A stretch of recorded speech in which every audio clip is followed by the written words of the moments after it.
이번에는 대리와 구별된 개념으로서 사자를 봅니다. 사자란 말은 일상생활에서 잘 쓰지 않습니다. 우리가 조금 사용한다면 상상 속의 인물이죠. 저승사자, 염라대왕 심부름한다는 저승사자가 있고요.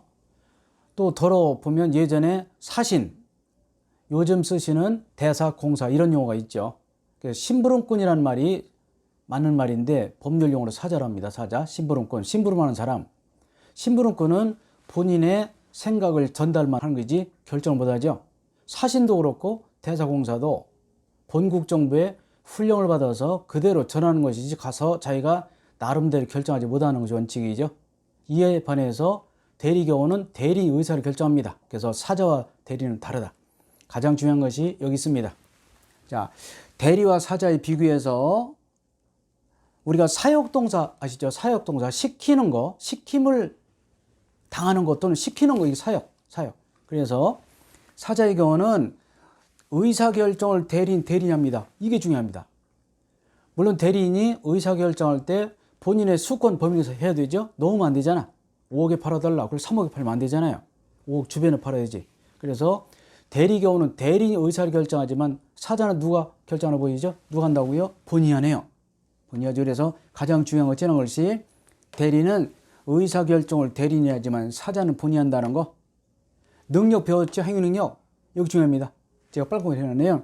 대리인은 행위능력이 필요 없습니다. 다시 말해서 미한성, 미성년자, 피한정 후견인, 피성년 후견인도 대리될 수 있어 없어요? 있습니다. 이 결정적입니다. 우리가 외워질 때는 미성년자도 부모님으로부터 권한을 받아서 대리권을 행사할 수 있어 없어요? 있다. 이렇게 쓰면 돼요. 가능하죠? 우리 집 애가 18이다. 미성년자죠. 근데 엄마 아빠가 같이 데리고 일을 합니다. 물건도 팔고 물건도 사고. 그때 엄마 아빠 나는 능력이 부족해? 괜찮아. 네가 열심히 해. 네가 하는 모든 행동 내가 책임질게. 가능합니다. 아셨습니까? 애가 능력이 좀 모자란다는 걸 알면서도 성인보다는 모자라겠죠. 그런 거 알면서도 부모님이 책임지는 조건으로 권한을 줄 수 있어 없어요? 있겠죠. 그래서 자, 중요한 것은요. 미성년자, 넓게 보면 제한능력자 모두가 대리권이 있어 없어요? 있다. 중요합니다. 그러나 대리는 의사능력이 필요하기 때문에 유정만, 유아, 정신병자, 만취자는 대리될 수 있어 없어요? 없습니다. 중요하죠? 그래서 미한성, 제한능력자는 대리될 수 있어도 의사능력자로서 유아, 정신병자, 만취자는 대리될 수 없다.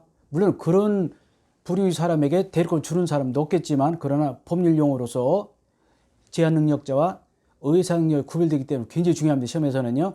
제한능력자, 미한성은 대리인이 될 수 있어도 의사능력자로서 유정만은 대리될 수 없다. 외우시기 바라고요. 중요합니다. 그리고 의사와 표시가 일치하지 않을 때는요. 대리인을 표준하고요. 원칙적으로 대리는 법률에만 됩니다. 집 팔고 땅 사고 세울 때 되지 다르면 안 돼요. 원칙적으로. 이에 반해서 단순한 심부름꾼인 사자는 보이죠? 누가 결정한다고요? 의사결정은 본인이 하고요. 사자는 이런 능력 필요 없습니다. 필요 없어요. 애기도 사자가 될 수 있어 없어요? 있네요. 미성년자도. 그리고 역시 의사능력 필요 없고요. 나중에 의사와 표시가 일치하지 않을 때는 여기 있죠. 본인의 의사와 사자 의사를 결정해서 사자 의사를 무시합니다. 무시하고요. 그리고 사실행위, 단순한 심부름도 사자 허용도 있어요. 아셨나요? 좀 어렵죠?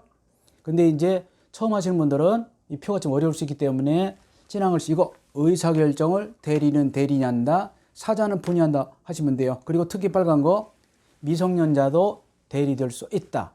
넓게 보면 제한능력자, 미한성, 미성년, 피한정, 피성년 후견인도 대리될 수 있다라고 보시면 돼요. 그러나 유정만, 유아, 정신병자, 만취자는 대리될 수 있어 없다. 알아두시기 바랍니다. 중절 맞지만 사자는 사신, 대사, 공사 마냥 비슷한 뜻이다. 우리가 하는 말로 저승사자, 쉽게 말해서 심부름꾼이다라고 보시면 되겠습니다. 자, 이번에 대표를 보십니다. 대표는 사장님이 대표가 아닙니다. 물론 사장님도 대표죠. 그러나 사장님을 대표이사로 해요. 회사의 대표는 이사입니다.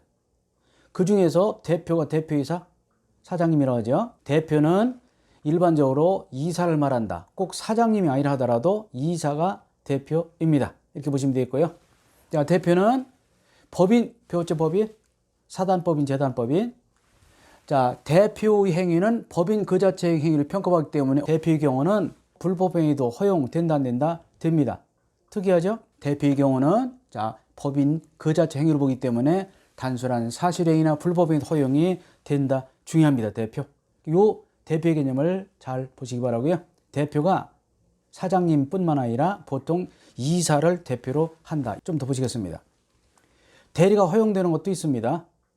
자, 일반적으로 대리는 그냥 우리가 편하게 생각하셔서 집 팔고 땅 사고 세놓습니다. 간단하죠? 집 팔고 땅 사고 세놔. 그게 기본적인 대리범인데 저 보이죠?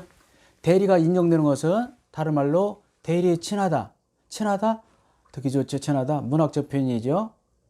법이 하도 딱딱하다 보니까 대리가 허용되냐 안 되냐 그런 표현을 대리에 친한 것은 허용되고 친하지 않은 것은 허용되지 않는다. 그런 표현을 씁니다. 조금 이제 부드럽게 요즘 법률 용어도 좀 비교적 부드럽게 고치려고 많이 노력하고 있지만 그러나 짧은 단어에 함축된 의미를 담다 보니까 쉽지는 않습니다.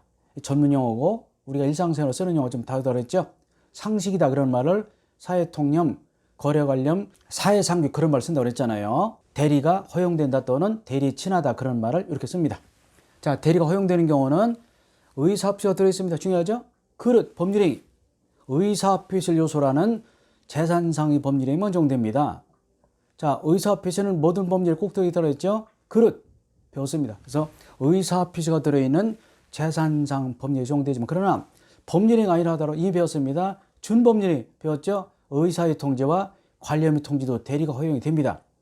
예전에 사실에 배웠죠? 준법률행위 중에서 의사의 통지가 뭐가 있더라? 끝에 최고 거절 유인이 있죠. 알아두시기 바라고요. 최고 거절 유인. 관련 통지 많다고 그랬죠.